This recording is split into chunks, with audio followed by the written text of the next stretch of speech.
네, 여러분들 안녕하세요. 시사타파의 심층분석. 네, 내란 1주년 하루 전날 방송입니다. 이재명 대통령과 함께 내일 시민 대행진. 네, 오늘 오후 6시부터 여러분들이 다시 한번 보여드리면 시민 대행진 오후 6시. 제가 저희 시사타파 커뮤니티 가시면요.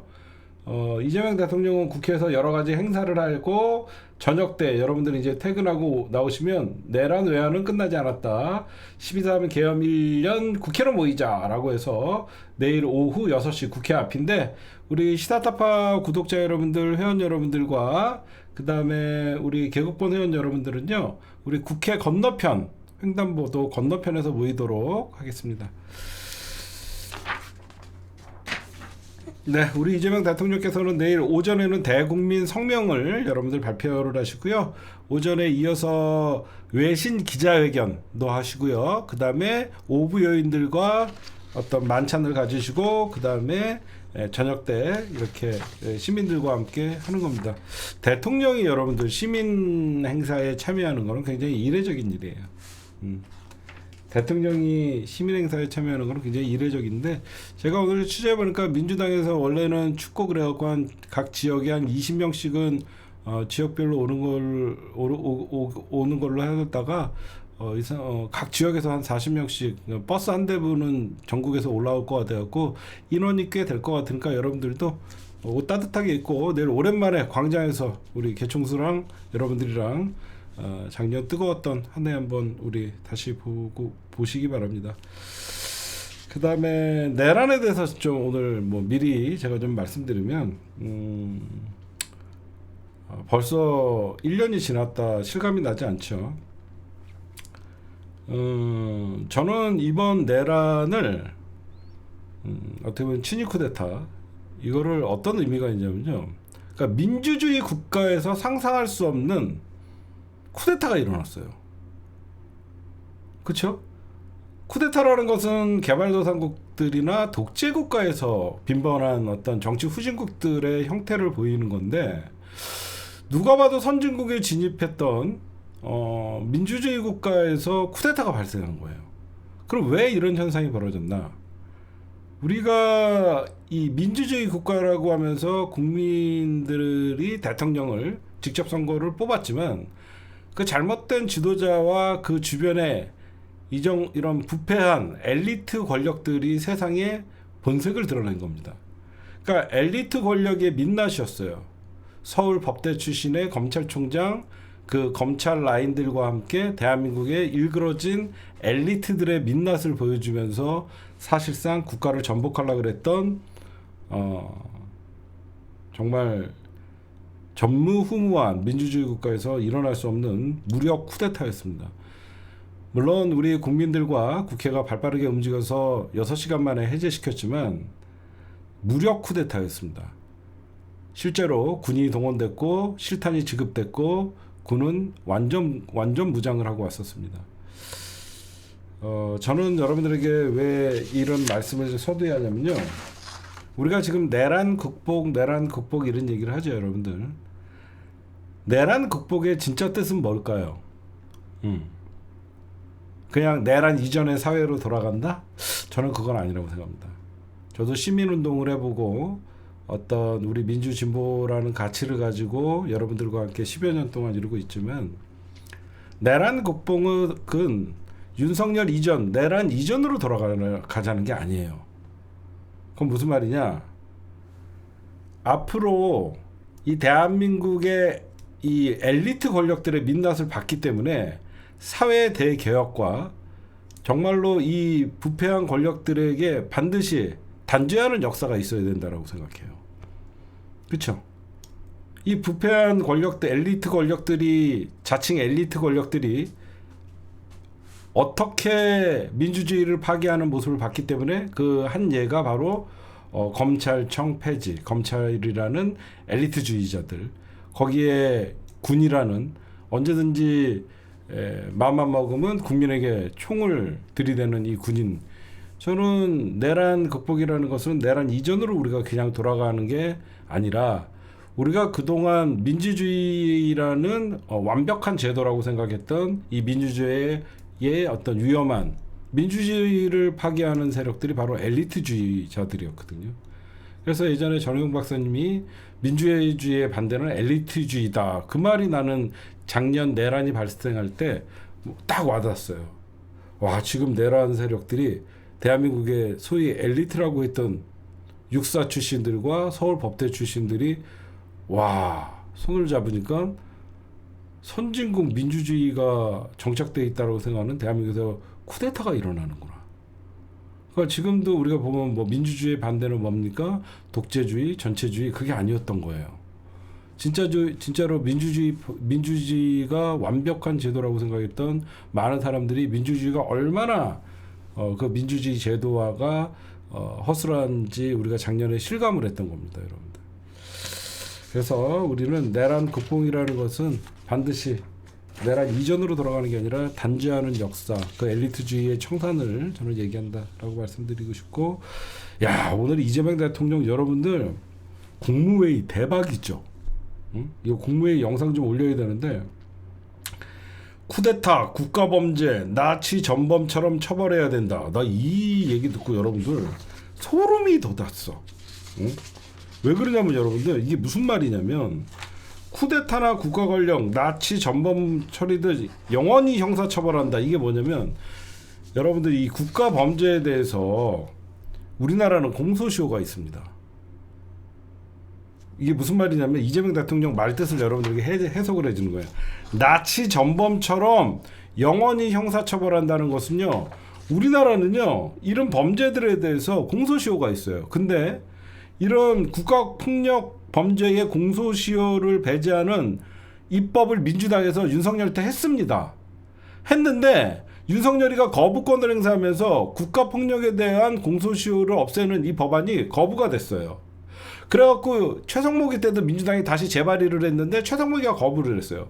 이건 무슨 말이냐면 이재명 대통령 오늘 이런 얘기를 하잖아요. 반인권적 국가범죄의 시효 등에 관한 특례법 제정안은 지난해 12월 국회를 통과했으나 최성목 당시 권한대행이 거부권으로 또 폐기시켰어요. 이건 뭐냐?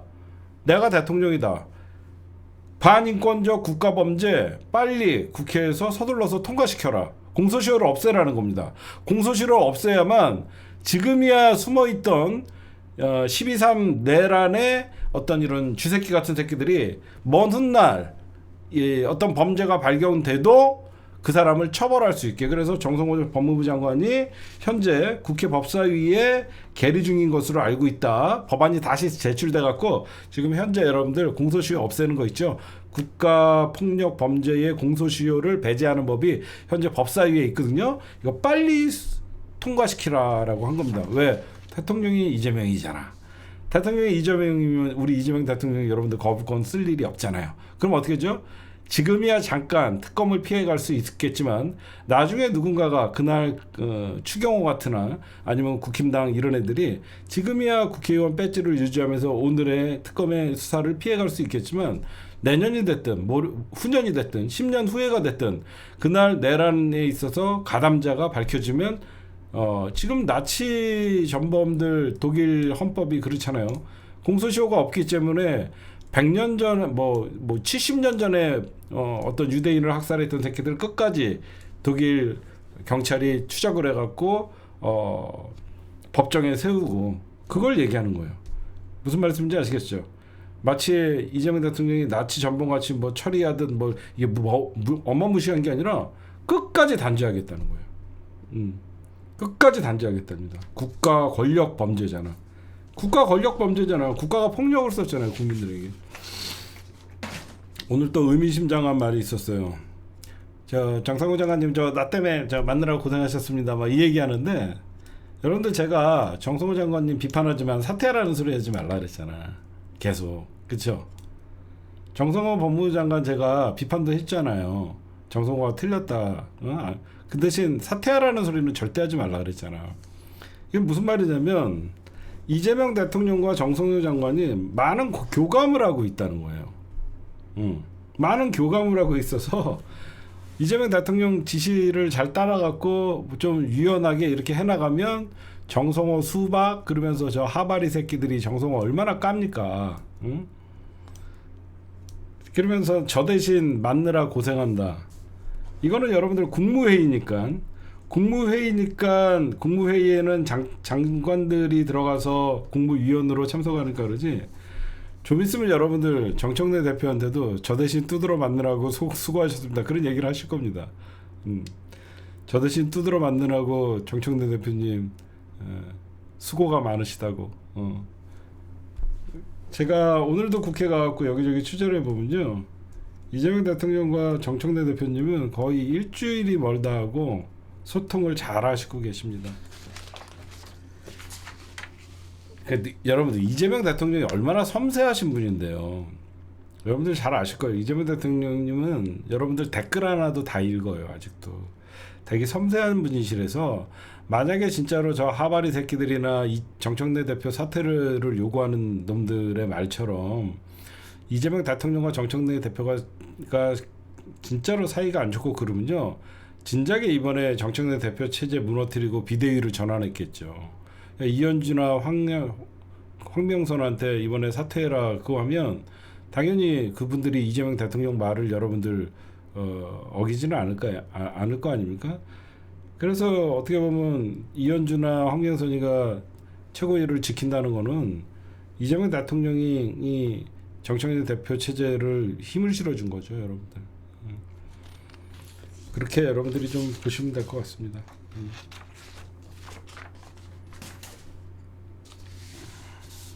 뭐든지 여러분들 주군을 보호하기 위해서는 대신 맞아주는 사람이 있어야 되는 거예요. 안 그래요?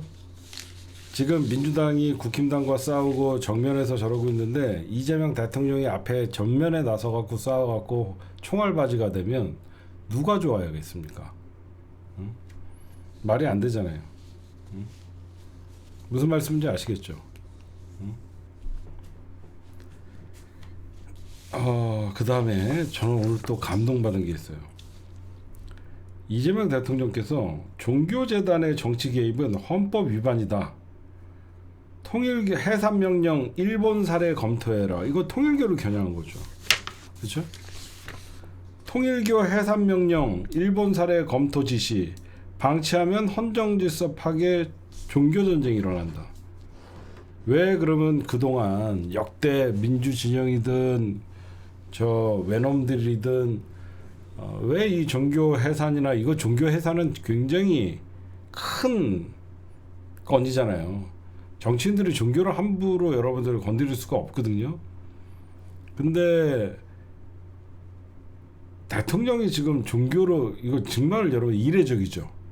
왜 이런 말씀을 하신 거냐면 통일교를 해산 명령을 하고, 통일교는 여러분 이제 엄연히 보면 사이비 2단입니다. 그렇죠? 이재명 대통령 진짜 머리가 좋아요. 통일교 해산 명령을 명령을 하고 이 사이비 종교 해산 명령을 하면 가장 좋아할 사람들은 대한민국 기독교입니다. 그렇죠? 가장 대한민국 기독교가 이 통일교랑 신천지를 가장 적으로 생각하거든요. 이재명 대통령에겐 정치적으로도 불리한 게 아니에요. 대통령이 진작 나서서 이런 사이비 종교들 없애주면 불교, 기독교, 천주교 다 좋아하는 겁니다. 그쵸?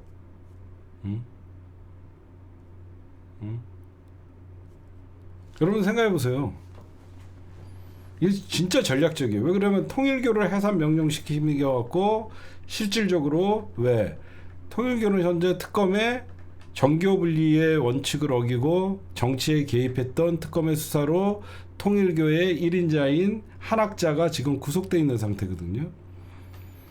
그러면 당연히 통일교 해산을 명령을 하면 당연히 개신교나 불교나 이쪽에서 어떤 요구가 있겠어요. 신천지가 나옵니다. 자연스럽게. 당연히 신천지는 국힘당 당원 가입도 돼 있고 이런 여러 가지 신천지의 정치 개입 사례가 보이고 있어요. 통일교 해산 명령 다음에는 신천지예요. 신천지는 개신교들의 적입니다. 그럼 여태까지 이재명 대통령을 비판했던 똥강훈이나 이런 작자들이 극우 편향된 일부 개신교 목사들도 신천지나 통일교를 없애주면 이재명 대통령은 진짜 자기네들에게는 구세주가 되는 거예요. 응? 제 말 맞죠? 응?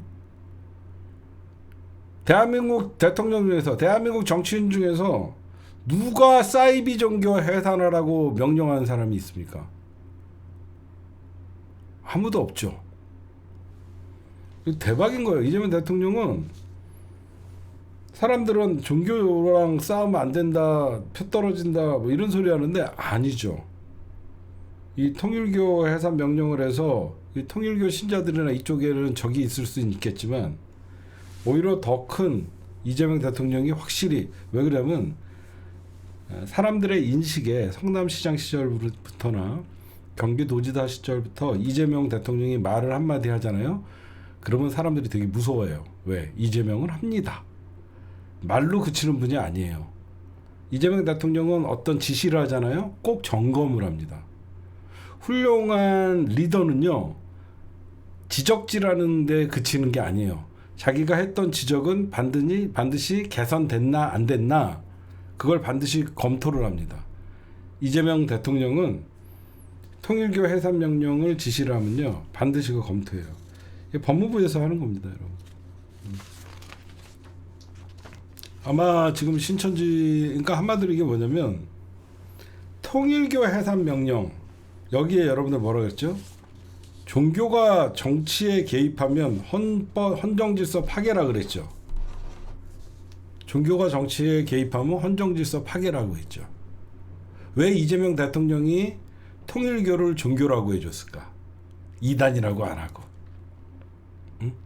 왜 이재명 대통령이 통일교를 종교라고 하면 듣기 싫어하는 개신교들이나 다른 종교인들이 있는데 왜 통일교를 종교라고 표현했을까? 왜 그랬을까? 잘 생각해봐요. 왜 이재명 대통령이 통일교를 종교단체 해산 검토, 종교단체로 인정을 해줬을까? 다른, 지금 여러분들 정치 개입 제일 심한 데가 어디야? 사실 개신교잖아. 사실 통일교는 이단이고 그러다 보니까 지금 걸려갖고 특검 수사를 받지만 대놓고 정치 개입하는 새끼들은 정광훈이나 이런 개신교거든. 니들도 조심하라는 겁니다. 그렇죠? 아니죠. 개신교나 다른 개신교 목사들 중에 대놓고 빨개이머리하고 종교들 니들 정치 개입하는 것은 종교 해산이다. 니들 이거 검토하라. 이거는 경고한 거예요. 정교 분리의 원칙은 헌법을 파괴하는 행위다. 니들도 정치에 개입을 하지 말아라. 여러분들 생각해보면 그렇잖아. 지금이야 특검에서 통일교가 김건희와 유착돼 갖고 국힘당에 당원 가입이 이루어지고 그런 불법적인 당원 가입이 이뤄서 한 학자가 지금 구속돼 있지만 종교가 정치에 개입하면 헌정 파괴다. 이건 경고한 거예요. 이거. 근데 여러분들 우리나라 이재명 대통령께서 이제 정교 분리 원칙을 말씀하시고 통일교 해산을 검토하라고 지시하니까 제일 관심 있는 게 어디냐면 일본입니다. 일본. 통일교의 베이스는 사실 우리나라가 아니라 일본이거든요. 지금 일본에서는 통일교의 해산 심판이 이루어지고 있거든요. 1심에서는 통일교를 해산 심판하라고 했는데 통일교가 항소를 했어요. 통일교가 항소를 하는 바람에 아직도 일본에서는 재판이 진행 중이에요. 그런데 통일교의 어떤 본거지인 대한민국에서도 통일교를 해산하라고 하면 일본도 사실상 나쁠 게 없죠. 그렇죠? 그래서 우리나라에서 진짜로 통일교를 해산시키면 일본도 본거지 잃어버린 통일교를 한마디로 본질이 없어지는 거잖아. 그래서 일본이 더 정교분리 원칙 이재명 대통령 발언에 더 관심이 있다. 이런 얘기가 나오고 있습니다.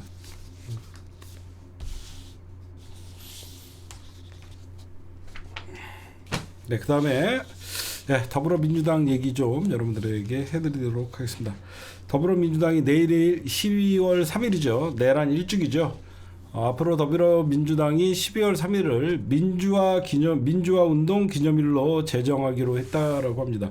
저는 좀 이왕 하는 건 민주화 혁명으로 합시다. 빛의 혁명이었잖아요. 제발 이렇게 운동 이런 거 스스로 격을 낮추는 용어 좀 안 썼으면 좋겠어요. 제가 건의를 하도록 하겠습니다. 우리가 운동한 거 아니잖아요. 우리는 이 반민족 이 부패한 엘리트들을 몰아내기 위해서 빛의 혁명을 했습니다. 민주화 운동이 아니라 12.3 민주화 혁명이에요. 빛의 혁명이에요. 그래서 12.3 민주화 혁명 기념일 제정하기로 했다고 합니다. 내일은 앞으로 민주화 운동 기념이라고 하는데 이걸 혁명으로 바꾸도록 건의를 하도록 하겠습니다.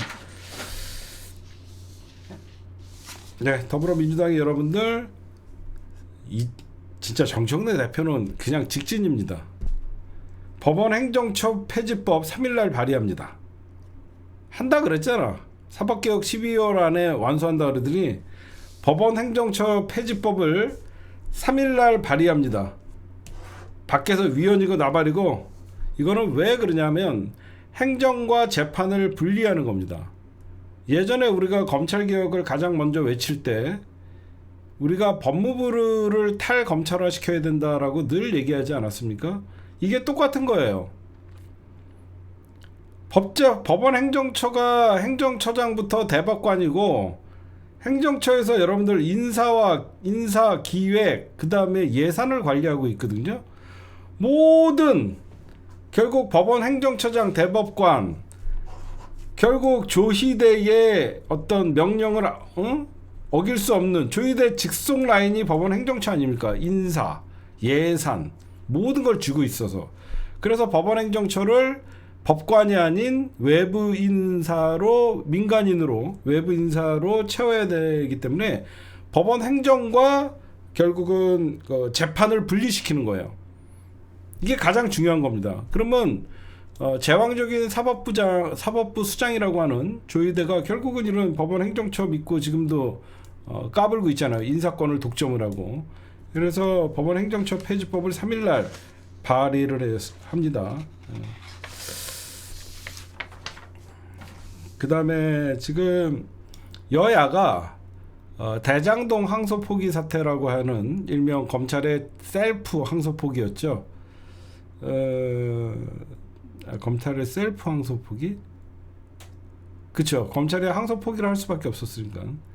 민주당 따로, 국힘당 따로 각각 국정조사 요구서를 제출을 했어요. 민주당은 윤석열 조작 수사에 주안점을 맞췄고, 국힘당은 대장동 항소 포기는 외압에 의해서 항소 포기됐다라는, 사실 국정조사를 따로따로 올렸는데 서로 방향이 다르죠. 하나 재밌는 게 뭐냐, 국정조사 요구서를 국힘당은 100만 번을 제출해도 민주당이 동의를 안 해주면 통과가 안 됩니다. 민주당은요 다 할 수 있어요. 민주당 국정조사 요구서가 통과될 수밖에 없습니다.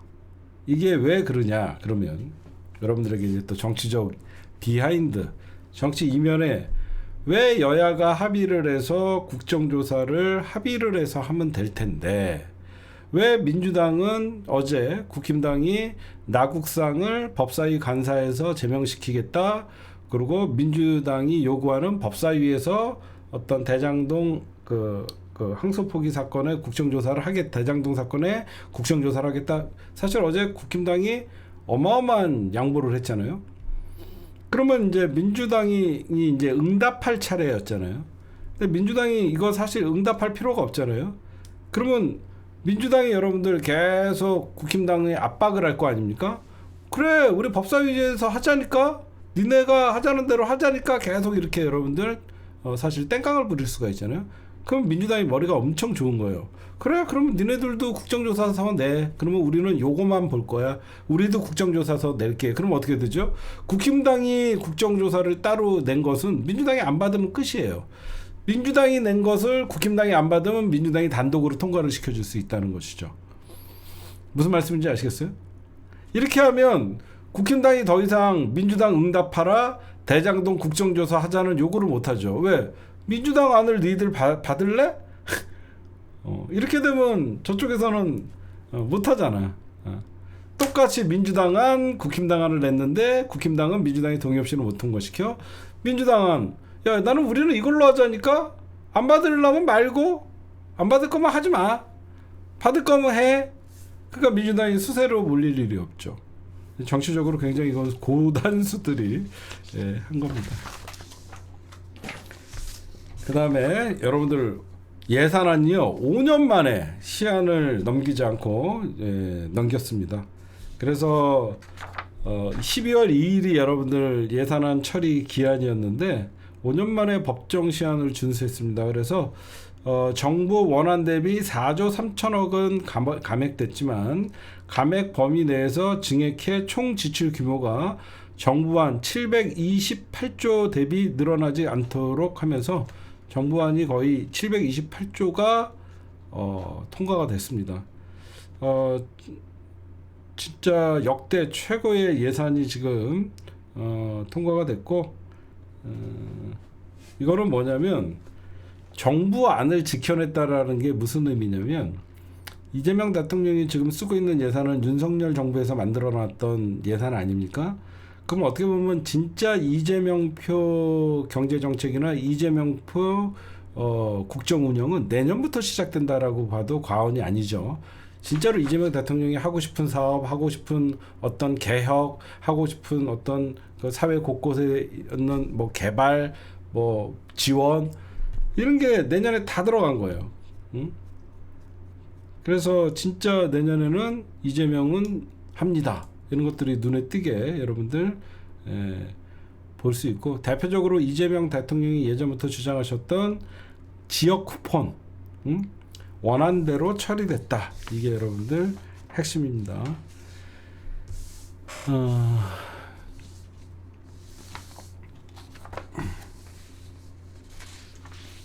그 다음에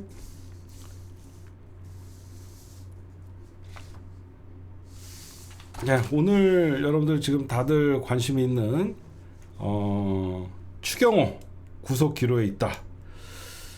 저는 뭐 구속될 것이다, 뭐 기각될 것이다 이런 얘기 안 할래요. 왜 그러냐면 사실 여태까지 특검에서 구속영장 친 것은 제 머릿속에는 다 구속도 100번 1000번 돼야 된다고 생각하지만 워낙 구속을 안 시키니까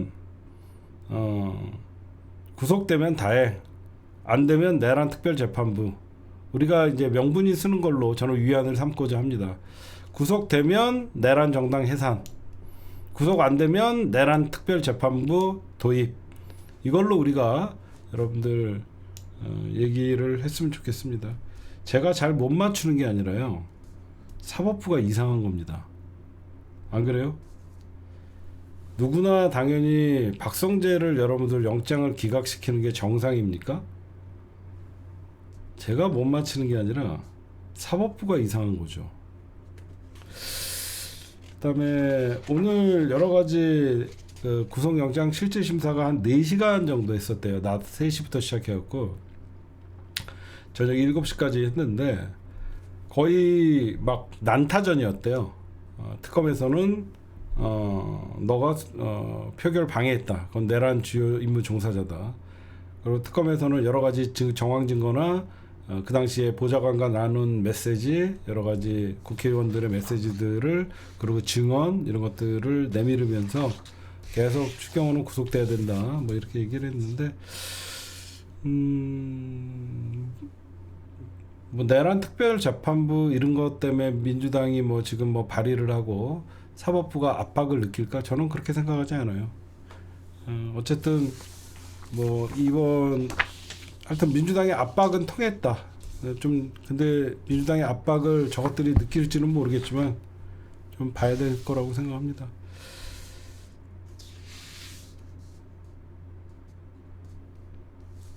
그 다음에 특검 얘기하고 민주당 얘기는 2부에서 할게요. 민주당 얘기랑 국힘당 디테일한 얘기는 2부에서 할게요. 예, 윤석열 정부에서 여러분들 제가 옛날에 국유재산 헐값에 팔아먹었다 이런 거 계속 얘기했죠. 이게 여러분들 보시면 이게 윤석열이가 팔아먹었다가 중요한 게 아니라 윤석열이가 국유재산을 매각할 때 어떤 놈이 샀냐가 중요한 겁니다. 누군가에게 이익을 주기 위해서 공시지가보다 싼 감정평가의 금액보다 싸게 팔았어요. 문재인 정부 때는요, 낙찰 감정평가액보다 100%를 넘는 거예요. 예를 들어서 무슨 강남에 만약에 건물이 있어요. 감정평가액이 100억이에요. 만약에 감정평가액이 100억이면 시세는 150억이 넘어가겠죠. 그 동네.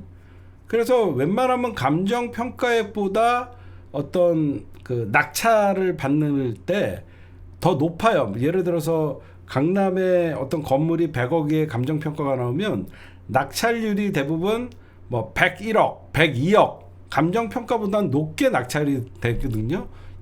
근데 희한하게 윤석열 정부에서는 감정평가액보다 낙찰 가격이 80% 정도밖에 안 돼요. 그럼 누군가는 앉아서 수십억을 버는 거죠. 저는 이거는 우리가 여기서 이제 놓치면 안 되는 게 봐봐요. 이게 문재인 정부 때 국유지를 매각을 했는데 이 581억이 감정평가액이에요. 근데 낙찰은 633억이에요. 윤석열 때 봐요. 거의 10배 이상 대한민국의 자산을 팔아쳐먹어요. 8,495억이 감정평가액이에요. 감정평가액이 8,495억이면요. 실제로 실거래가는 이게 1조가 넘는 겁니다. 근데 이거 보시면요. 6,675억의 낙찰가율이에요.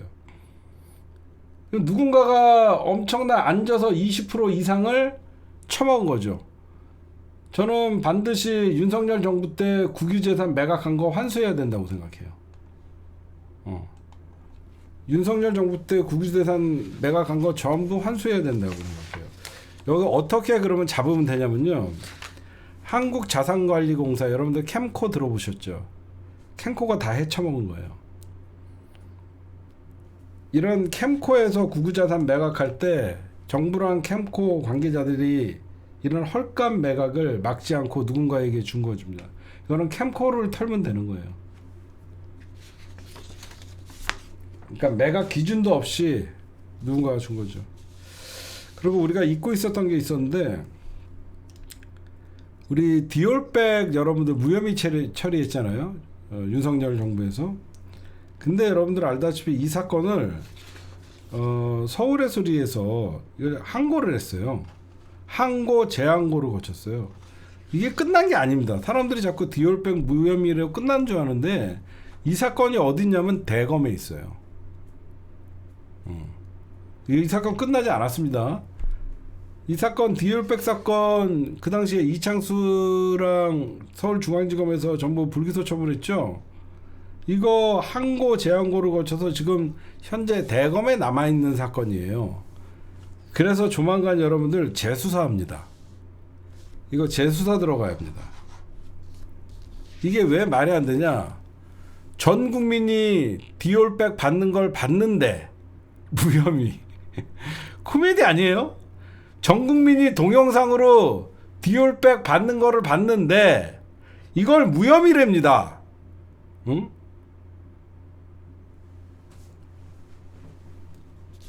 지금 대검 검찰총장 대응이 구자연은 믿을만 합니다. 응? 이게 진짜 말이나 돼요? 전 국민이 동영상으로 다 봤는데? 진짜. 그 다음에 오늘 특검에서 여러분들 되게 재밌는 일이 있었어요. 특검에서 어떤 재밌는 일이 있었냐. 오늘 김용현 여러분들 오늘 재판에 무슨 일 완전 대박이었습니다. 김용현 내란 주요 임무종사다 재판을 하는데 김용현 전 군사보좌관, 한마디로 김용현 보좌관이 증인으로 나왔어요. 김용현 변호, 직위원 재판부인 거 알고 계시죠? 김용현 사건의 변호인이 이하상이에요. 지금 감치 명령 지금 다시 하겠다는 거. 김용현 재판에서 전직 보좌관이 나와서 그 당시에 김용현이가 다시 계엄을 윤석열이랑 다시 군을 계엄해제된 다음에, 국회에서 계엄이 해제된 다음에 윤석열이가 여러분들 계엄 해제를 선포 안 했잖아요. 그때 김용현이가 다시 군을 투입하려고 그랬다는 증언을 했던 사람이에요. 그랬더니 오늘 이하상 변호사가 어떤 일이 있었냐면, 그때 특검의 압박에 의해서 그런 증언을 하셨죠? 막 이렇게 증인의 어떤 증언을 신빙성을 낮추려고 계속 깝죽대면서 물어봅니다. 그랬더니 이게 이런 얘기를 합니다. 압박을 느꼈습니까? 막 그러니까 이 보좌관이 제가 피의자 조사도 받아봤지만 어느 한 기관에서도 진술 압박을 느낀 적은 없다.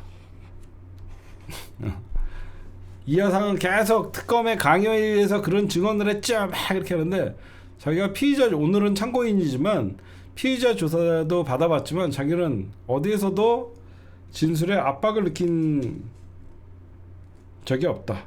그리고 이하상이가 참고인이라서 권리고지를 제대로 못 받은 것 같다라고 하자 그때 고지했다라고 하고, 마지막에 그 이하상이가 또 깝죽대요. 참고인 신분이면 성실하게 조사받을 필요가 없다. 참고인이니까 당신 성실하게 조사받을 필요 없다. 그런 생각 안 해봤냐? 라고 물어봤어요. 그랬더니 이분이 어떤 의도로 말씀하시는지는 모르겠지만 저는 참고인이든 피의자든 진실을 말해야 한다는 소신으로 답했다 라고 얘기하면서 사실상 끝났습니다. 이게 그러면 이 김 전 보좌관이 어떤 얘기를 했냐면, 김용현의 보좌관이 윤석열이가 국회 계엄 해제 요구 결의안 통과 후에 윤석열이가 김용현에게 국회에 1000명은 보냈어야지 이제 어떡할 거냐라고 그 진술했다라는 게 이분은 입에서 나왔던 거예요. 그래서 결심실에서도 박한수랑 30분 동안 회의를 하고 이 자리에서 막 그런 얘기들이 이분의 입에서, 그러니까 옆에 완전 옆에 딱 붙어 있는 보좌관이었어요. 이분의 입에서 나왔던 거예요. 그다음에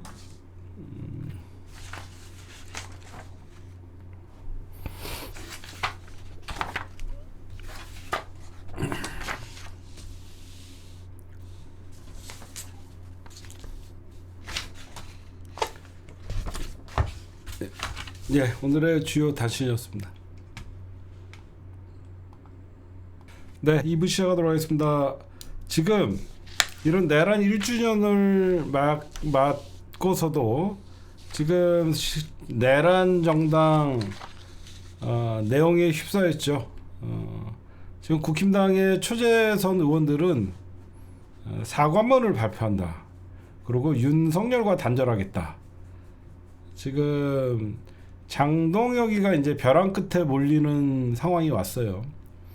근데 사실상 당에서 국힘당이 이제 쿠데타가 일어난 거예요. 당대표의 이제 말빨이 먹히지 않기 시작한 겁니다.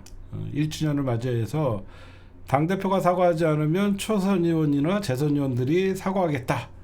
20명 이상 사과하겠다라고 하면서 지금 국힘당에 점점점 장동혁이나 이런 애들이 벼랑 끝에 몰리는 건데, 왜 이럴까 국힘당은? 사실 국힘당 여러분들 아시다시피 쇄신의 기회가 여러 번 있었죠. 여러분들이 보셔도 쇄신의 기회가 여러 번 있었지만 결국은 여러분들 얘네는 쇄신의 기회가 있을 때마다 뭐였죠? 당권 싸움했어요. 윤석열 당한 다음에 여러분들 당대표 누구 뽑았습니까? 얘네 그 당시에 권영애가 당대표였나요? 권영애가 당대표고, 그때 추경호가 원내대표일 때 내란이 일어난 다음에 그 다음에 비대위를 전원하고 결국은 계속 내란 옹호하는 인간들이 권선동이가 뒤에서 힘을 발휘하면서 친윤은 오로지 당권 싸움이었어요. 지금 얘네들이 왜 그러면 1년이 지났는데 아직도 저 계엄의 늪에서 헤어나지 못하냐면요, 얘네들이 윤상현이가 어제 제가 며칠째 계속 윤상현이가 얘기했던 게 1년만 지나면 모든 게 정상된다. 그 말이 왜 안 먹히냐면요, 내란이라는 건 여러분들 쿠데타예요. 이 쿠데타는 범죄잖아요. 헌법 파괴를 한 어떤 헌정 문란행위잖아요. 그건 뭐냐면요, 반드시 청구서가 날아가요. 이제 좀 이해가 가시죠? 이게 과거에 박근혜 국정농단은 그냥 박근혜 탄핵과 동시에 최순실 그 주변만 그냥 구속되면 끝났지만, 이 내란은요, 지금 내란 특검이 발의가 돼 있기 때문에 계속 내란 특검에서 구속, 그 다음에 재판, 이런 것들이 계속 국힘당에게 내란에 대해서 이제 청구서가 계속 날아가는 겁니다. 니들이 이거 어떻게 할 거야? 니들이 이거 책임져야지. 이건 어떻게 할 거야? 관련됐네? 구속시켜야지. 그러니까 이게 여러분들 보니까 해결이 안 된 거예요. 이해가 가시죠? 내란은 범죄 행위였어요. 국정농단은 대통령의 직무를 저버리고 대통령이 모든 걸 책임지면 되는 사안이었습니다. 근데 내란은 윤석열 탄핵하느라로 끝나는 사안이 아니에요. 왜? 헌법을 파괴했으니까. 헌법을 파괴하고 대한민국의 민주주의를 파괴하는 행동을 했기 때문에 그 책임은 군, 검, 그 다음에 정당, 국힘당 모두가 책임을 져야 되는 일이에요.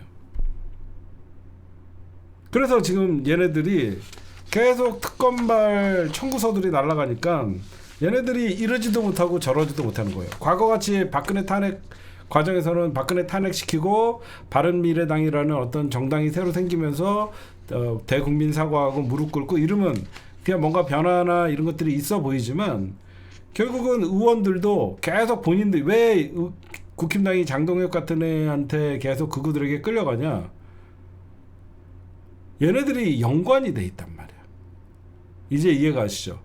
박근혜 국정농단은 박근혜와 그 주변 청와대 인사들만 연관돼 있었지만, 이거는 윤석열이가 광범위하게 국민의당 추경호를 이용해서 친윤 국회의원들을 이용했고, 친윤 검사들을 이용했고, 친윤 군인들을 이용했고, 친윤 법무부 장관, 국무위원, 윤석열은 종합적으로 내란이라는 계엄 쿠데타를 일으켰기 때문에 정치, 경제, 사회 모든 면에서 이 관련자들이 속속 드러나기 때문에 얘네들이 자기네들이 여러분들 알다시피 국힘당이 윤석열을 절연을 하고 싶어도 지네가 관련돼 있으니까 이거를 절연을 못하는 거예요. 그러니까 얘네들은 거의 1년을 사실상 여러 번 기회가 있었지만, 사람들은 여러 번 절연의 기회가 있었는데 못했다고 생각하지만 못한 게 아니라 할 수 없는 상황이었어요. 윤석열과 같이 사실상 정치적 목숨을 걸었던 인간들이기 때문에 윤석열이 죽으면 자기네들도 죽을 수밖에 없는 운명을 갖고 있던 정치 공동체죠, 국힘당 그 당시에.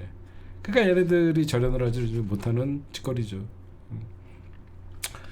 지금 그런 일이 발생을 했고, 그 다음에 요거 얘기 좀 할게요.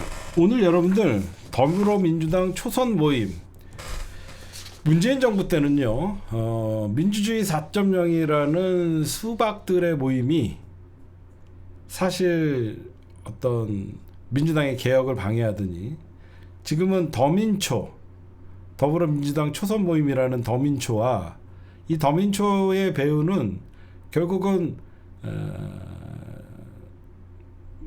더민주 전국혁신회의입니다. 더민주 전국혁신회의에서 선발된 애들이 이번에 초선이 많이 달았잖아요. 이제 여러분들 무슨 말씀인지 아시겠어요? 왜 더민초가 1인 1표제를 반대를 하냐? 더민주 전국혁신회의에서 선발된 인간들이 이번에 배지를 달아갖고 더민초가 됐거든. 결국은 더민초 본 베이스가 더민주 전국혁신회의잖아. 이제 이해가 가세요? 더민주 전국혁신회의에서 수박 척결한다 그러면서 여러 초선 의원들을 공천을 하게, 물론 좋은 의원들 되게 많습니다. 그런데 이번에 더민주 전국혁신회의가 먼저 반대를 하니까 더민주 전국혁신회의 출신인 더민초들이 이번에 1인 1표제를 반대를 하는 거죠. 그러니까 이게 연결이 되는 거죠, 여러분들. 제가 이런 말씀을 좀 드리고 싶어요. 지금 결국은 오늘도 뭐 민주당에서 토론회하고 지금 정청래 사퇴를 외치고 이런 새끼들, 박찬대 지지했던 새끼들이죠. 그리고 더민초, 그리고 더민주 전국혁신회의. 여러분들 지난번에 더민주 전국혁신회의 대놓고 누구 지지했어요? 더민주 전국혁신회의가 대놓고 누구를 지지했습니까? 박찬대 지지했죠. 니네 이거 뭘로 얘기할 거야? 이게 박찬대 공약이야. 박찬대 공약에 대의원 및 권리당원 1인 1표제 도입. 야 씨발 인간적으로 이러지 말자. 어? 니들 더민주 전국혁신회의가 니들 대놓고 박찬대 지지 선언을 할 때 박찬대 공약이야 이게. 권리당원의 실질적 결정권 보장하겠다. 대의원 및 권리당원 1인 1표제 도입하겠다. 니들 이제 다 뽀록 난 거지. 어? 그냥 정청래가 싫어서 반대하는 거잖아. 여러분들 이게 말이나 됩니까? 박찬대 대의원 및 권리당원 1인 1표제 도입. 지금 박찬대 지지한다는 지금 하바리들, 정청래 사퇴하라고 하는 하바리들 전부 박찬대 지지했대. 니들 대의원 및 권리당원 1인 1표제에 찬성했기 때문에 박찬대 지지한 거 아니야? 어? 이건 좀 아니지 않아? 니들 박찬대 그렇게 따라다니고 니들 유튜버 하바리들 모여갖고 박찬대 지지 선언을 하고 더민주 전국혁신회의 소통관에서 니들 지지 선언을 하고 연병을 떨었잖아. 박찬대 공약이야 이게. 대의원 및 권리당원 1인 1표제 도입. 그냥 니들 지금 명분도 없고 정청래 싫어서 그거밖에 더 있어? 봐봐. 중요 정책 공천 룰 당원투표 의무조항 신설 당규 이제 와서 반대한다고? 니네가 만든 거야 이거. 어? 왜 정청래가 1인 1표제 하면 왜 반대를 하는데? 응? 그냥 결국은 저거 아니야? 박찬대는 니네 마음대로 주물를 수 있으니까 더민주 전국혁신회의가 뒤에서 니네가 내년 지방선거 공천권을 행사할 수 있는데 1인 1표제가 돼도 지금 정청래 대표 같은 경우에는 아예 니네가 지방에서 더민주 전국혁신회의에 줄 세울 수 없으니까 그런 거 아니야? 아니 무슨 말이라도 해야 될 거 아니야. 이게 정청래 공약이 아니라니까. 이게 정청래 대표의 공약이 아니야. 당찬대 캠프야. 대의원 및 권리당원 1인 1표제 도입. 박찬대 의원님 너무 비겁하지 않아요?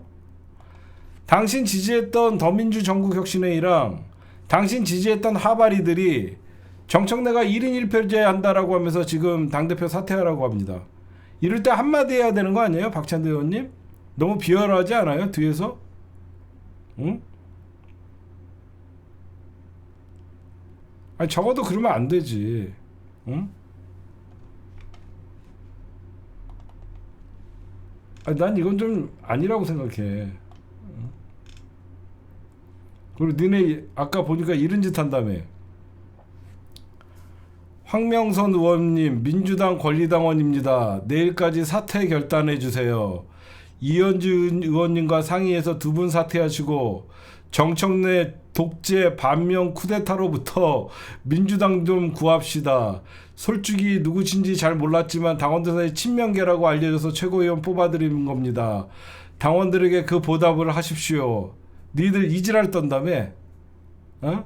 야, 이 하바리 새끼들아. 정청래는 반명이냐? 어? 정청래는 반명이야? 가지가지들 해라. 내가 분명히 경고한다. 12월 5일날 중앙위에서 이번에 당원 주권 1원 1표제 통과 안 되면 침묵했던 진짜 민주당원들 몇 명 모이나 보자. 니들 반대했던 새끼들 내가 명단 까고 니들 어떻게 하나 한번 보자. 내가 개싸움 전문가야. 응? 내가 개싸움 전문가인데 니네 한번 보자. 니들 이번에 중앙위에서 1인 1표제 반대한 새끼들 내가 전부 명단 까고 니들 지역구 한번 보자. 응? 한번 봅시다. 응? 니들 후폭풍 니들 감당할 수 있겠어? 저 하바리들 한 30명 모여갖고 정청래 사퇴 외치는 게 당신 같아? 왜 더민주 전국혁신회의가 뒤에서 밀고 하발이 유튜브 연대라고 하면서 마치 박찬대가 당선된 것 같이 했지만 막상 뚜껑을 열어봤더니 정청래 대표가 63% 거의 65%가 나오고 박찬대가 왜 35 나왔는지 생각을 해봐. 민주당에는 침묵하는 다수의 오래된 당원들이 많아요. 응? 여러분들 12월 5일날 지금 중앙위에서 더민주 전국혁신회의 그가 밀었던 더민초 한 80명 됩니다. 국회의원들. 이것들이 지금 1인 1표제 현 상태로는 무리다. 근데 변명이 말 같지도 않아요. 대의원과 권리당원의 1인 1표제는 동의하나 방향성은 동의하나 중앙위 최종 의결은 미뤄야 한다. 정청래 의원님은 5일날 투표하겠다고 합니다. 정청래 대표는 이런 얘기를 하시더라고요. 부결되면 부결되는 거지. 본인들이 감당해야지 그건. 안 그래요? 이거 옛날에 니들이 그렇게 욕했던 친문 수박들이 했던 짓이야. 응? 니들이 옛날에 그렇게 욕했던 친문 수박들이 당원 1인 1표 안 주려고 대의원제 유지시키려고 했던 게 옛날 친문 수박들이 했던 짓이야. 어? 여러분들 정청래 대표님한테도 응원 문자 좀 많이 보내주세요. 우리 이분한테도 지금 조승래 사무총장 전화번호 아세요? 누가 조승래 사무총장 전화번호 하나만 좀 띄워보세요. 이분이 요즘 고초를 겪고 있대요. 저 수준 미달 하바리들이랑 토론하느라고. 조승래 사무총장 전화번호 있는 분들, 조승래 사무총장님 민주당 침묵하는 당원들이 더 많습니다 라고 하면서 저 하바리들이랑 지금 토론 받아두느라고 조승래 사무총장이 더 힘든데요. 응? 지금 조승래 사무총장이 힘내라고 여러분들이 문자로 좀 정청래 대표님이나 조승래 사무총장 그리고 더민초 있죠. 지금 더불어민주당 초선들 지금 전화번호는 제가 나중에 다 올려드릴게요. 이분들한테 감당할 자신 있으면 1인 1표제 당원 주권 나 다시 한번 보여줄게. 이게 정청래 공약이 아니야. 박찬대 공약이야. 그냥 너희들 정청래가 싫어서 그런 거야. 그냥. 이제는 개파 청산을 하기 싫다 이거지. 그냥 이재명 대통령 파리하면서 그냥 지역구 니네 마음대로 시의원 구의원 니들 다 먹고 싶고 그러지. 여러분들 지금 제가 얘기하는 거는 음모론입니다. 저는 이번 장경태 의원님 사건 있죠. 어디까지나 음모론이에요. 저는 장경태 의원님 사건 배우가 저는 더민주 전국혁신회의라고 생각해요. 배우가. 왜? 여러분들 장경태 의원님이 지금 뭘 맡고 있는 줄 아세요? 장경태 의원이 뭘 맡고 있냐면 서울시당 위원장이에요. 잘 들어봐요. 장경태 의원님이 지금 서울시당 위원장이라는 거예요. 그럼 뭐죠? 서울시의 구청장, 구의원, 시의원을 장경태 의원이 공천할 수 있는 거예요. 그래서 난리라고 한 겁니다. 이제 이해가 가세요? 장경태 의원이 서울시당 위원장이야. 그러면 서울시당 위원장이 각 지역의 구청장, 시의원, 구의원 이런 공천권을 어느 정도 갖고 있단 말이야. 느닷없이 1인 1표제가 발동. 이거 어디까지나 음모론이에요. 저는 더민주 전국혁신회의라고 저는 의심을 합니다. 왜 그러냐면 이거를 만약에 터뜨리고 싶었으면 진짜로 이준석이나 국힘당이 조선일보나 작업을 하고 싶었으면 작년 10월 23일 날 일어났던 일이거든요. 작년에 터뜨렸겠죠. 작년에 한창 김건희 특검 뭐 이거 할 때 터뜨렸겠죠. 근데 이제 와서 1년 지나서 느닷없이 이 사건이 터진 거는 민주당 내부 갈라치기 하면서, 그래서 조선일보가 민주당 갈라치기에 선봉장이 쓴 것 같고, 내 의심은 틀린 적이 없어. 근데 저는 어디까지나 여러분들 제 의혹입니다. 확실한 거 아니에요. 그쵸? 너무 시기가 이상하죠. 작년에 터뜨렸으면 장경태 죽일 수 있었어요. 작년에 터뜨렸으면 장경태 죽일 수 있었죠. 근데 왜 1년 지나서 이제 이거를 터뜨렸냐.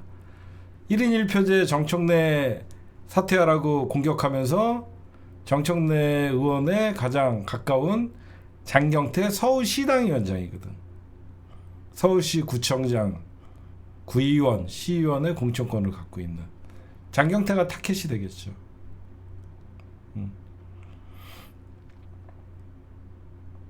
여러분들 그런 생각 안 해요? 제 말 맞죠? 이게 작년에 장경태를 국힘당이나 저는 이준석은 이번에 관련 없다라고 생각해요. 어느 정도 이준석 보좌관들이 어떤 그 자리에 있었지만, 이거는 결국은 이런 얘기가 소문이 있고 그런 어떤 썰이 있었고, 왜 경찰이 출동했던 사건이어서 다 알던 사건이거든. 결국은 이게 권력 싸움이거든. 이 더민주 전국혁신회의가 저는 배후에 의심이 강하게 듭니다, 여러분들. 그래서 마지막으로 중앙위원님들, 여러분들 중앙위 구성을 다시 한번 말씀드릴게요. 중앙위는 현직 의원들, 그 다음에 배지는 못 달았지만 떨어진 원외 위원장들, 각 지역의 위원장들, 지역구를 갖고 있는 위원장들, 거기에 기초단체장들, 광역단체장들, 거기에 민주당 고문단, 뭐 이런 사람들을 다 합쳐서 한 470-80명 돼요. 470-80명 정도 돼요. 당신들 이번에 12월 5일날 이거 부결시키면 감당될까? 침묵하는 민주당의 다수의 지지자들이 있다는 거 아세요? 우리가 무리한 거 요구하는 거 아니잖아요. 박찬대가 됐던 정청래가 됐던 전부 당원, 대의원과 권리당원 1인 1표제 공약했던 사안이잖아요. 정청래 의원님은 공약을 지키는 것이고, 박찬대 의원님 공약도 지켜주려고 하는 거잖아요. 응? 진짜 내가 경고합니다. 12월 5일날 중앙위에서 부결시키면 뒷감당 가능한지 한번 봅시다. 당신들 더민주 전국혁신회의 내가 명단 다 까갖고 당신들 한번 봅시다. 어떻게 되는지.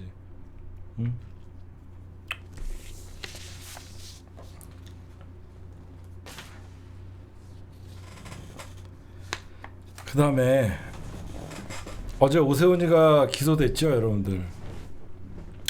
다시 한번 말씀드리지만 오세훈이가 기소를 되면요, 오세훈이가 지금 여기저기서 여론조사를 하면 1등이 나와요. 저는 민주당 이것도 반성해야 됩니다. 이런 상황에서 얼마나 민주당 후보들이 후지면 오세바리 같은 새끼한테도 여론조사에서 지냐 이겁니다. 아무리 오세훈이라 그래도 지금 민주당 서울시장 후보 누군지 아세요? 내가 솔직하게 나 이런 말하면 욕먹을지 모르지만 박홍근, 서영교, 박주민, 전현희, 김영배, 고민정, 홍익표, 박용진, 정원호, 이런 사람들이 거론되고 있어요. 내가 지금 거명한 사람들 중에 진짜 서울시장감이 있습니까? 아니 진짜 내가 지금 거명한 사람들이 거론되는 사람이에요. 박홍근은 출마 선언했고, 박홍근, 서영교, 박주민, 전현희, 김영배, 고민정, 홍익표, 박용진, 정원호, 이런 사람들 서울시장 나온다니까, 여론조사하니까 오세훈이한테 지는 거 아니야? 다 고만고만하잖아. 어? 솔직히 안 그래요? 우리끼리 박홍근이고 우리끼리 서영교고 우리끼리 박주민이고 우리끼리 전현이야. 어? 김영배, 고민정, 홍익표, 박용진, 정원호 우리끼리 얘기하는 사람들이야. 어? 이런 상황에서도 오세훈이한테 여론조사에서 밀리면 쪽팔린 줄 알아야지. 뭔 너무 잘났다고 서로 나간다고 연병들이야. 어?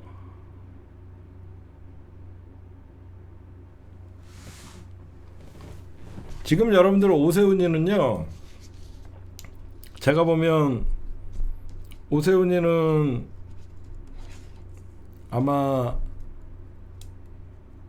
본선보다 국힘당에서 후보 자격을 박탈당할 가능성이 많아요. 왜 그러냐면 여러분들 알다시피 지금 친윤은 오로지 당권이거든요. 오로지 친윤은 당권이에요. 근데 오세훈이가 만약에 서울시장에 다시 이 어려운 시기를 극복하고 오세훈이가 당선되면요, 권력은 이쪽으로 다 쏠립니다. 제 말 이해하시죠? 정치라는 게 되게 야비하고 무서워요. 오세훈이가 만약에 이런 싸움에서 이런 명태균 사건이가 이런 거 그럼에도 불구하고 오세훈이가 당선되는 순간 전부 오세훈 주변으로 권력이 쏠립니다. 그냥 친윤은 죽어요. 그러면 얘네들이 어떻게 하겠습니까? 당원들이 뽑은 대통령 후보도 갈아치우는 새끼들이 친윤이에요. 지금 여러분들 왜 나국상이 연병하고 난리치는지 제가 말씀드렸죠. 나경원이가 지금 제가 알기로는 지방선거 공천관리위원장인가 그래요. 공관심의위원장인가 그래요. 하필 나경원 제 말 맞죠? 나경원이가 지방선거 공관위원장인가 그래요.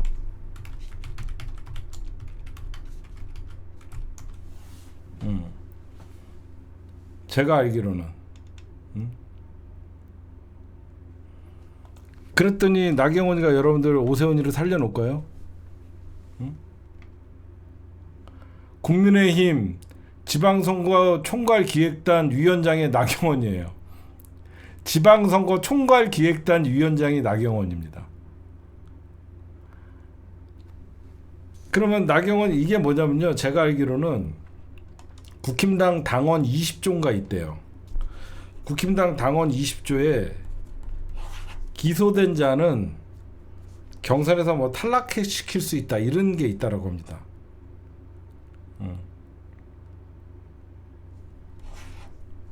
당원에 오세훈 여러분들 보세요. 오세훈 당헌 20조라고 치면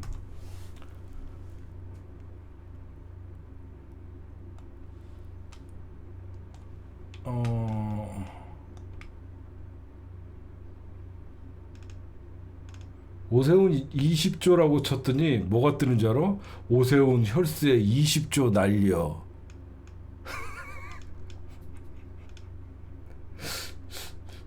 오세훈 혈세 20조 날려. 뭐 이런 거만 있어. 응?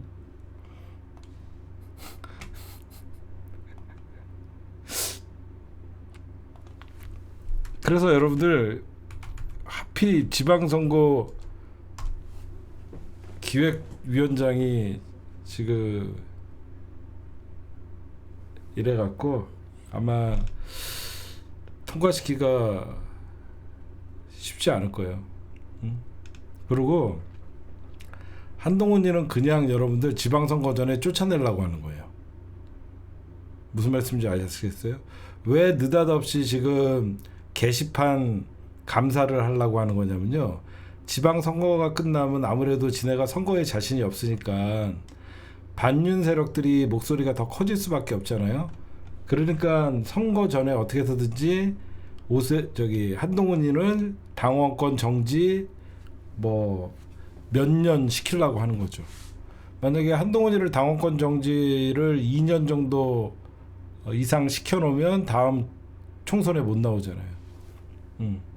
그렇게 해갖고 한동훈이를 쫓아내려고 하는 겁니다.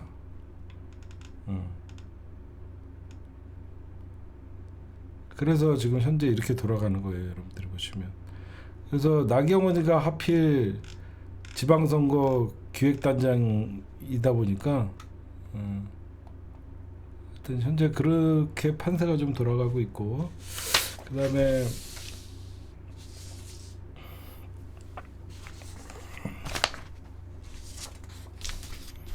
여러분들 오늘 이재명 대통령께서 끝까지 남북의 어떤 그 한라인 비상 채널을 좀 가동해야 된다라고 계속 말씀을 하고 계시잖아요.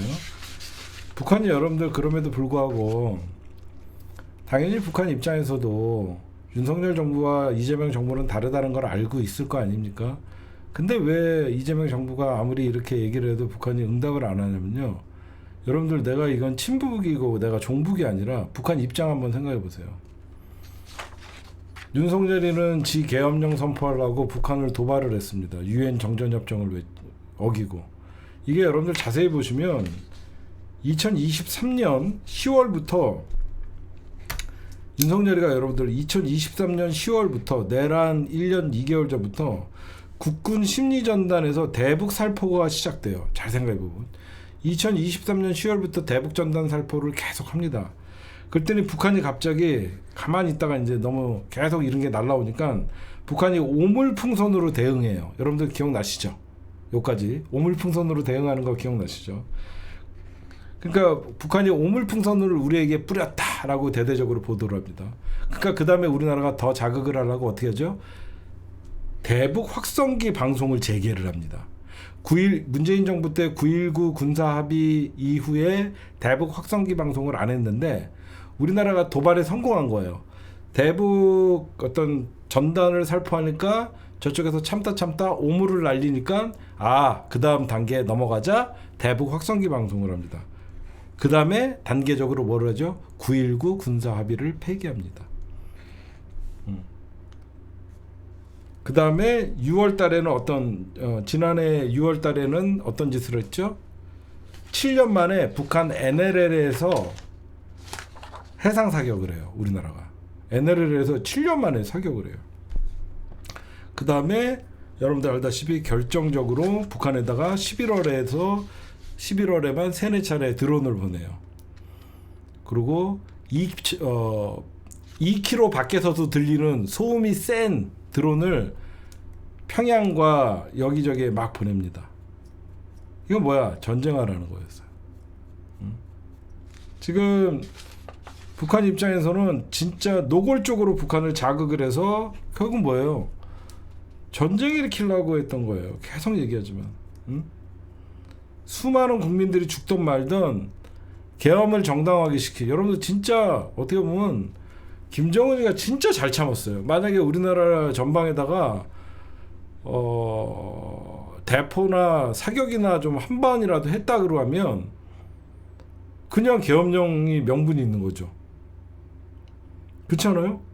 저렇게 대북 확성기, 그 다음에 북한이 어떤 우리나라가 평양까지 드론을 날리고 연병을 또 진짜 이게 여러분들 김정은 관저 앞까지 드론이 갔었대요. 노동당 1호 천응사, 우리나라로 치면 민주당사 앞에 드론이 날아다니고 청와대에 드론이 날아다녔대. 거기에서 핵심 전단지를 뿌렸대. 이거 뭐야? 이 보고서를 받고 여러분들 김정은이랑 북한 지도부가 격양됐다, 열받았다라고 하니까 그때 뭐라 그랬죠? 윤석열이랑 윤석열 일당들이 김용현이랑 박수치면서 좋아했대잖아. 그러고 나서 이제 계속 더 드론을 보냈다고 연병. 그냥 노골적으로. 그리고 아파치 헬기를 일부러 전방에다 띄우고.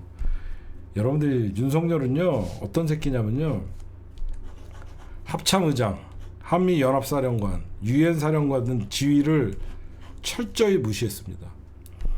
지가 대통령이라는 이유만으로 우리나라는 아직도 여러분들 미국이 어떤 뭐든지 군사 이동이나 여러 가지 있을 때 한미연합사령관이나 유엔사령관에게 휴전선이나 이쪽 주변에서는 전부 공유를 하게 돼 있는데 다 속인 거예요. 김용현이랑.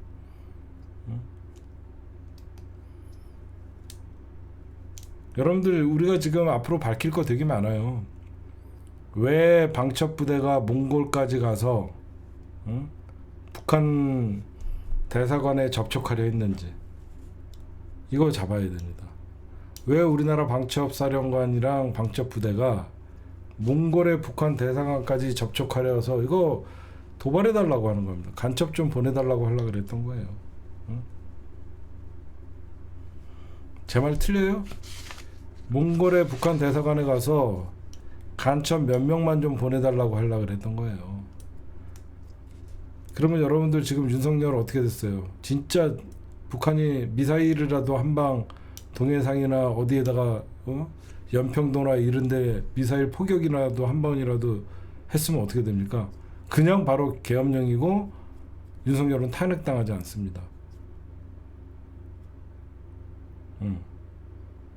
진짜로 북한이 연평도에 대포 한 방울만 발사해도 우리 자국의 영토가 공격받았기 때문에 윤석열의 계엄령은 합당하게 되는 거죠. 아찔하죠. 지금 제가 알기로는 우리 여러분들 정청래 대표가 제2 특검을 말씀을 했잖아요. 제2 종합 특검을 얘기했잖아요. 근데 지금 사실상 지금 최혜병 특검은 거의 끝나지 않았습니까? 지금 경찰청에서 특검의 종료와 어떤 종료 시기에 맞춰 갖고 경찰청에서 여러분들 특별수사본부를 꾸린 거 알고 계시죠? 지금 경찰청에서 이제 이 3특검에서 넘겨오는 사건을 수사하기 위해서 특별수사본부를 꾸렸단 말이에요. 저는 이거 경찰에서 꾸린 특별수사본부가 있다라고 해도 저는 종합특검이 있어야 되는 게 김건희의 사건은 10분의 1도 밝히지 못했어요. 그래서 저는 김건희가 내란에 관여된 거나 이 특검에서 수사하는 이런 것들 아주 중요한 것만 저는 종합특검에서 하고 김건희 무슨 백 받고 뭐 이런 거 있죠. 어디 돈 받고 백 받고 이런 것들은 저는 경찰 특별수사본부가 하고 진짜 핵심적인 거 있죠. 외환죄나 김건희가 실질적인 계엄의 총괄 어떤 기획자였다. 그 다음에 김건희가 빼돌린 컨테이너 이런 중요한 것만 종합특검에서 다루고 나머지 워낙 사건이 많으니까 그거는 저는 경찰에서 다루고 같이 저는 병행을 해야 된다라고 저는 생각합니다.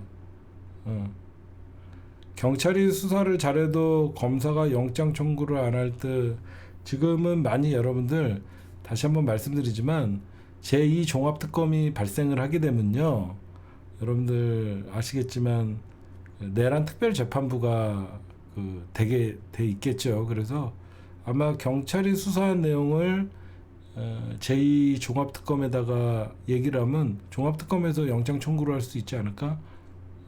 그 생각을 좀 합니다. 그 다음에 걱정되는 얘기 하나 할게요. 지금 여러분들 사실 환율이 너무 올라가고 큰일 났습니다. 이게 환율 때문에 너무 걱정이에요. 이게 물가가 여러분들 잡히지가 않아요. 왜 그러냐면 환율이 올라가면요 유일하게 여러분들 물가를 잡을 수 있는 게 금리 인상이에요. 근데 우리나라는 저번에도 얘기했지만 부동산 대출과 자영업자 대출이 두 시한폭탄이 있기 때문에 지금 금리를 인상했다간 죽습니다. 지금 윤석열이가 사실상 미국이 금리 인상을 할 때 2022년, 2023년이 절호의 기회였거든요. 그때 우리나라도 같이 금리 인상을 했어야 되는데 그때 금리 인상을 못하고 오히려 금리를 인하를 해버리는 바람에 지금 미국과 우리나라의 금리 차가 거의 4% 이상 나고 있죠. 여러분 생각해 보시면 환율이 올라가거든요. 수입 원자재 가격이 엄청나게 1,000원에 갖고 왔던 걸 1,500원에 갖고 온다고 생각하면요. 여러분 생각에서도 우리가 기존에 1,000원에 사 먹던 어떤 여러 가지 음식들이나 이 석유가 기본적으로 올라가 버리죠. 석유 안 들어가는 데가 어딨어요. 공장이 돌아가야 되고 원자재 값이 올라가야 되고 그러면 지금 아마 여러분들도 아마 체감할 거죠. 물가 너무 올랐죠. 지금 10,000원짜리 밥이 없습니다. 사실 요즘 그분들도 이해를 해야 돼요. 가스비 오르지, 석유값 오르지, 음식 자재, 음식값 뭐죠? 그 채소, 야채 안 오르는 게 없어요. 응? 이 환율 방어를 유일하게 할 수 있는 게 뭐냐면 우리나라 경제가 좋아지면 돼요, 사실. 근데 우리나라는 여러분들 알다시피 지금 거의 내란을 극복하고, 그래서 이재명 대통령은요 원래 돈을 풀고 싶죠. 돈을 풀어갖고 어떻게 해서든지 내수 경기를 활성화시키고 경제를 좀 살려볼까 하는데, 지금 이재명 대통령이 이게 참 뭐 골치가 아프시는 게, 지금 돈을 풀어갖고 내수를 진작시키려고 그러면 돈을 푸는 순간 금리는 더 올라갑니다. 왜? 미국 달러가 점점 귀해지는 거예요. 금리가 역전이 되면서 사람들이 달러를 찾아갖고 외국으로 나가버리는 거예요. 그럼 어떻게 되죠? 국내에는 원화는 많이 남고 달러가 귀하다 보니까 간단해요. 환율이 올라가는 거는요, 달러가 귀하다는 거예요. 원화는 풍부하고. 그러면 어떻게 돼요?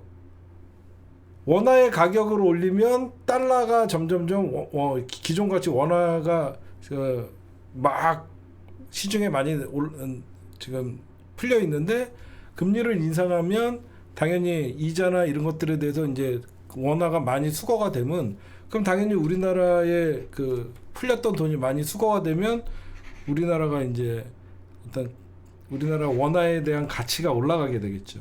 그럼 달러랑 이제 원화랑 차이가 그렇게 나지 않으면 이제 환율이, 우리나라 적정 환율이 한 1,100원, 아무리 맥시멈으로 가도 1,300원을 넘으면 힘들어요. 여러분들 지금 기름값 많이 올랐죠. 지금 건설업들이 여러분들 복구가 안 되는 게 뭐냐면 건설 자재값들이 상승해 갖고 건설 지금 업체들 부도나는 게 일어나질 못해요. 그냥 되게 쉬운 거예요. 원화가 많이 풀려 있다 보니까 돈의 가치가 다운된 거예요. 그 이유는 미국과 우리나라의 금리 차가 제일 큰 것이고, 우리나라 경기가 어떻게 보면 완전 진짜 나쁜, 내수는 죽어 있고 경기는 안 좋은데 물가가 오르는 스태그플레이션 현상을 보인다는 거예요. 경기가 좋고 관광객들, 무역 흑자 막 이렇게 늘어나고 그러면서 같이 그 인플레이션이 돼 갖고 그 뭐죠? 물가가 올라가는 건 나쁜 현상이 아니거든요.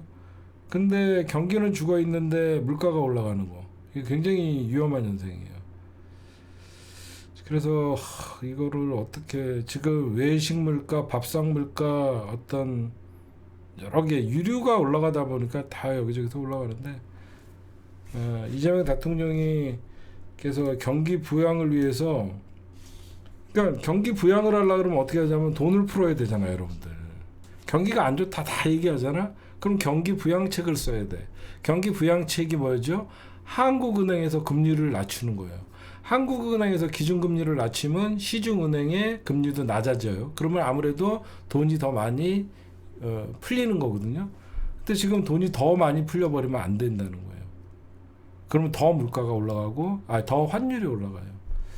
그래서 이재명 대통령께서 지금 적극적인, 그래서 기업들의 어떤 내수 투자를 지금 좀 해달라고 저번에 얘기한 거예요.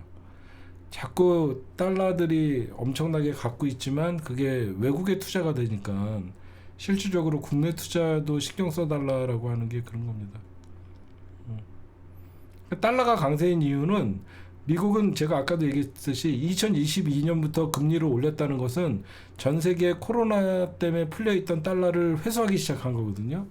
그러니까 그러니까 미국의 금리가 올라가니까 여기저기서 이제 달러가 이제 회수가 되잖아요. 근데 우리나라도 그때 같이 금리를 올렸어야 되는데 윤석열이가 그때 금리를 오히려 다운 시켰잖아요. 그런 바람에 미국은 달러를 회수해서 점점점 달러의 가치를 올렸고, 우리는 오히려 그때 금리를 올리지 못하다 보니까 시중에 풀려있던 돈들이 회수가 안 되고 오히려 점점점 이게 또 경기가 그러니까 원화의 가치가 떨어졌던 거예요. 뭐 이렇게 어려운 얘기를 떠나서 체감 물가는 더 힘들거든요. 지금 뭐 점심시간에 밥 한 그릇 먹으러 나가도 웬만한 식당에 거의 이제 15,000원 먹어줘야지 한 끼 먹는, 그렇게 되다 보니까 좀 걱정이 좀 되네요, 여러분들. 근데 그나마 윤석열이 아니라서 얼마나 다행입니까? 이재명은 합니다. 한번 제가 왜 기대를 하냐면 이재명 대통령의 어떻게 보면 진짜 예산이 오늘 통과됐거든요. 오늘 내년 쓸 예산 728조가 오늘 이재명 표 예산이 통과됐기 때문에 우리 사회 곳곳에 어떤 동력이 좀 일어나길 바랍니다, 여러분. 네, 오늘의 심층 분석은 여기까지만 놓고 할게요.